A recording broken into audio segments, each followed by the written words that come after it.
የሱዳን ጠቅላይ ሚኒስትር ካሚል ኢድሪስ ጦርነት በሚካሄድባቸው አካባቢዎች ሰብአዊ እርዳታ በሚቀርብበት ሁኔታ ላይ ከተባበሩት መንግስታት ዋና ጸሐፊ አንቶኒዮ ጉተሬዝ እና ሌሎች ባለሥልጣናት ጋር ለመነጋገር ወደ ኒውዮርክ አቀኑ። የናይጄሪያ ፕሬዝደንት ቦላ ቲኑቡ የሀገራቸውን የጸጥታ ተቋማት በከፍተኛ ሁኔታ ለማጠናከር ቃል ገቡ።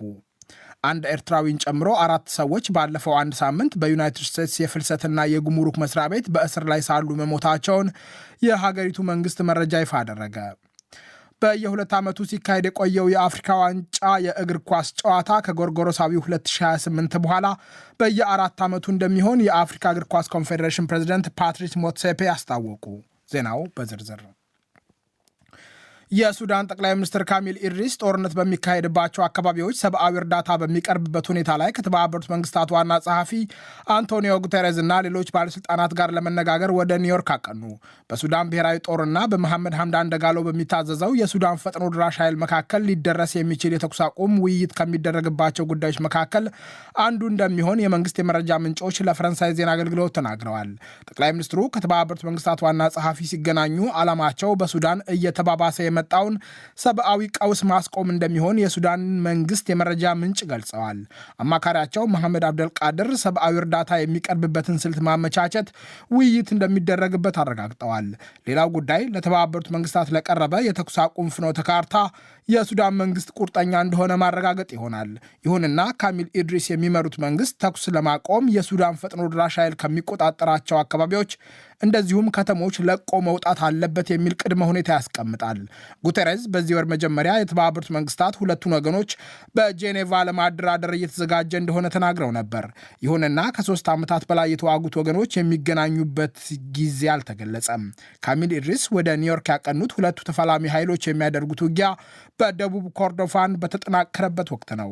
በውጊያው ባለፈው ጥቅምት በኤልፋሽር ተፈጽመዋል የሚባሉ አሰቃቂ ድርጊቶች ይደገማሉ የሚል ስጋት አይሏል። የሄሜቲ ታጣቂ ቡድን የጦሩ ጠንካራ ይዞታ የነበረውን ምዕራባዊ ዳርፉር በእጁ ሲያስገባ የጅምላ ግድያ፣ አስገድዶ መድፈርና እገታዎች መፈጸማቸው ሲዘገብ ቆይቷል። የናይጄሪያ ፕሬዝደንት ቦላ ቲኑቡ የሀገራቸውን የጸጥታ ተቋማት በከፍተኛ ሁኔታ ለማጠናከር ቃል ገቡ። ናይጄሪያ ለሚፈታተኗት ግጭቶች ሁነኛ መፍትሄ ማበጀት ተስኗቸዋል እየተባሉ የሚተቹት ፕሬዝደንት የመንግስታቸውን የሚቀጥለው ዓመት በጀት ለሀገራቸው ምክር ቤት ሲያቀርቡ ለጸጥታ ተቋማት ከፍተኛ ገንዘብ መድበዋል። ናይጄሪያ በሰሜን ምስራቅ የአክራሪዎች የደፈጣ ውጊያ፣ በሰሜን ምዕራብ የሽፍቶች የጅምላ እገታና ዘረፋ ይፈታተናታል።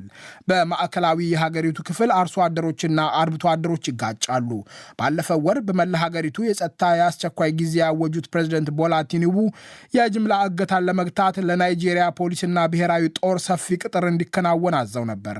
ለጸጥታ አስከባሪዎች አዳዲስ አባላት በመመልመልና የጦር መሳሪያ በመሸመት የመዋጋት አቅማቸውን ለማሳደግ መንግስታቸው ማቀዱን ፕሬዝደንቱ ትላንት አርብ ተናግረዋል። መንግስታቸው በማንኛውም ታጣቂ ቡድን የሚፈጸሙ ጥቃቶችን እንደ ሽብር ድርጊት በመበየን አዲስ የወንጀል ፍትህ ዘመን ለማስፈን ቃል ገብተዋል። አዲስ በሚዘረጋው አሰራር ከመንግስት አደረጃጀት ውጪ ማንኛውም የታጠቀ ቡድን ሽብርተኛ ተብሎ ይፈረጃል። ይህ ሽፍቶች፣ የታጠቁ ወሮበሎች፣ የታጠቁ ዘራፊዎችና ከውጭ ኃይሎች ግንኙነት ያላቸው ቅጥረኞችን የሚመለከት ነው። ለሚቀጥለው ዓመት ከተዘጋጀው የናይጄሪያ በጀት ውስጥ 5.1 ትሪሊዮን ኒያራ ወይም 3.7 ቢሊዮን ዶላር ለመከላከያና ለጸጥታ አስከባሪዎች ተመድበዋል። አንድ ኤርትራዊን ጨምሮ 4 ሰዎች ባለፈው አንድ ሳምንት በዩናይትድ ስቴትስ የፍልሰትና የጉምሩክ መስሪያ ቤት በእስር ላይ ሳሉ መሞታቸውን የሀገሪቱ መንግስት መረጃ ይፋ አደረገ። 4ቱ ሰዎች የሞቱበት ምክንያት ባይታወቅም በዩናይትድ ስቴትስ የፍልሰትና የጉምሩክ መስሪያ ቤት 2ቱ በድንገተኛ ህመም፣ 2ቱ ደግሞ በተፈጥሯዊ ምክንያት ህይወታቸውን እንዳጡ አስታውቋል።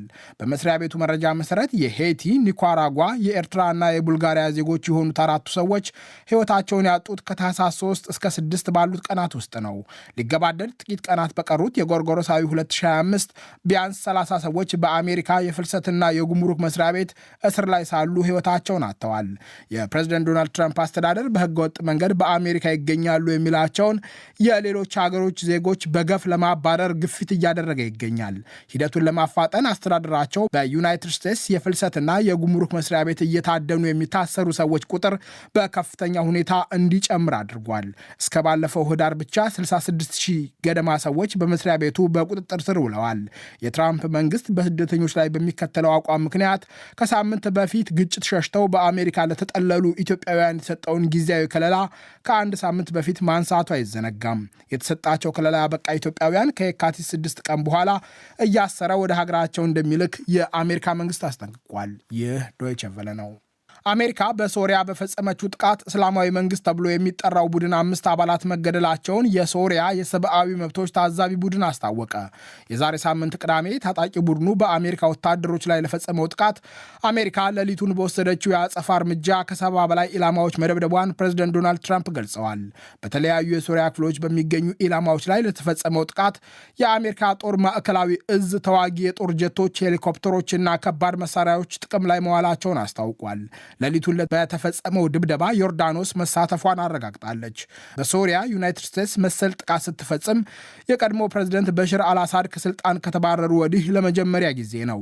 የሶሪያ ባለስልጣናት 2 የአሜሪካ ወታደሮች የተገደሉበትን ጥቃት የፈጸሙት በሚያራምዱት አክራሪ አቋም የተባረሩ የጸጥታ ኃይል አባላት እንደሆኑ ገልጸው ነበር። እስላማዊ መንግስት ተብሎ የሚጠራው ቡድን ለጥቃቱ ኃላፊነት አልወሰደም። የሶሪያ የሰብአዊ መብቶች ታዛቢ ቡድን ኃላፊ ራሚ አብደል ራህማን 5 የቡድኑ አባላት መገደላቸውን ለፈረንሳይ ዜና አገልግሎት ተናግረዋል። ሩሲያ በደቡባዊ ዩክሬን በምትገኘው ኦዴሳ በሚሳኤል በፈጸመችው ጥቃት 8 ሰዎች ሲገደሉ 27 መቁሰላቸውን የሀገሪቱ የአስቸኳይ ጊዜ አገልግሎት አስታወቀ። ጥቃቱ የተፈጸመው የሩሲያና ዩክሬን ጦርነት ለማብቃት አሜሪካ ባቀረበችው ምክረ ሐሳብ ላይ በሚያሚ ከተማ ድርድር ሊደረግ በታቀደበት ወቅት ነው። በአሜሪካ አመቻችነት በሚካሄደው ድርድር ለመሳተፍ የሩሲያ ልዑክ ኪሪል ዲሚትሪቭ ወደ ሚያሚ እንደሚያቀኑ አረጋግጠዋል። የዩክሬንና የአውሮፓ ዲፕሎማቶች ቀድመው በከተማዋ ተገኝተዋል። ድርድሩን በአሜሪካ ወገን የሚመሩት የትራምፕ ልዩ ልዑክ ስቲቭ ዊትኮፍ እና አማቻቸው ጃሬድ ኩሽነር ናቸው። የትራምፕ ልዑካን አሜሪካ ለዩክሬን የደህንነት ዋስትና ልትሰጥ እንደምትችል ሐሳብ አቅርበዋል። ይሁንና ዩክሬን የተወሰኑ ግዛቶቿን ለሩሲያ አሳልፋ መስጠት ይኖርባታል። ይህ ግን በበርካታ ዩክሬናውያን ዘንድ ተቀባይነት ያለው ሐሳብ እንዳልሆነ የፈረንሳይ ዜና አገልግሎት ዘግቧል። የአሜሪካ ውጭ ጉዳይ ሚኒስትር ማርኮ ሩቢዮ ግን ዩክሬን ካልተስማማች ልትገደድ እንደማትችል ትላንት አርብ አስታውቀዋል። ዩክሬንና ሩሲያ በ6 ወራት ውስጥ ፊት ለፊት ተገናኝተው እንዲደራደሩ አሜሪካ ምክረ ሐሳብ እንዳቀረበች ፕሬዝደንት ቮሎዶሚር ዜሌንስኪ ገልጸዋል። በመጨረሻም ስፖርት።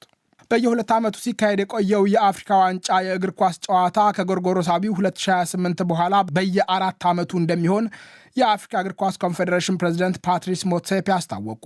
አህጉራዊው ውድድር ከ2 የዋንጫ ጨዋታዎች በስተቀር ከጎርጎሮሳቢው 1968 ጀምሮ በየ4 ዓመቱ ሲካሄድ ቆይቷል። በጎርጎሮሳቢው 2012 እና በ2013 የተካሄዱት ውድድሮች በአንጻሩ በዓመት ልዩነት የተከናወኑ ነበሩ።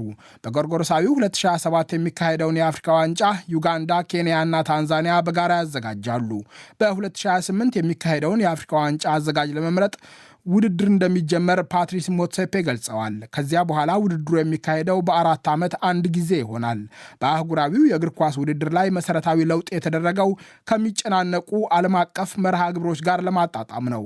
በለውጡ ምክንያት የሚፈጠረውን ክፍተት ለመሙላት ከጎርጎሮሳዊው 2029 ጀምሮ በየዓመቱ የሚካሄድ የአፍሪካ ሀገራት ሊግ ይጀምራል።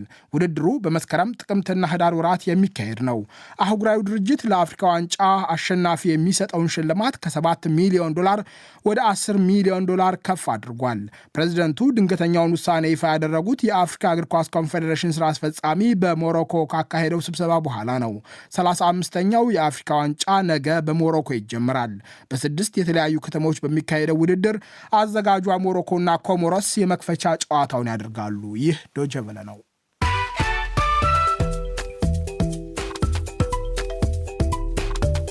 ዜናውን ከማብቃታችን በፊት ዋና ዋናዎቹን በድጋሚ የሱዳን ጠቅላይ ሚኒስትር ካሚል ኢድሪስ ጦርነት በሚካሄድባቸው አካባቢዎች ሰብአዊ እርዳታ በሚቀርብበት ሁኔታ ላይ ከተባበሩት መንግስታት ዋና ጸሐፊ አንቶኒዮ ጉተሬዝ እና ሌሎች ባለሥልጣናት ጋር ለመነጋገር ወደ ኒውዮርክ አቀኑ። የናይጄሪያ ፕሬዝደንት ቦላ ቲኑቡ የሀገራቸውን የጸጥታ ተቋማት በከፍተኛ ሁኔታ ለማጠናከር ቃል ገቡ። አንድ ኤርትራዊን ጨምሮ 4 ሰዎች ባለፈው አንድ ሳምንት በዩናይትድ ስቴትስ የፍልሰትና የጉምሩክ መስሪያ ቤት በእስር ላይ ሳሉ መሞታቸውን የሀገሪቱ መንግስት መረጃ ይፋ አደረገ። በየ2 ዓመቱ ሲካሄድ የቆየው የአፍሪካ ዋንጫ የእግር ኳስ ጨዋታ ከጎርጎሮሳቢው 2028 በኋላ በየ4 ዓመቱ እንደሚሆን የአፍሪካ እግር ኳስ ኮንፌዴሬሽን ፕሬዝደንት ፓትሪስ ሞትሴፔ አስታወቁ። ዜናው በዚሁ አበቃ። ጤና ይስጥልኝ።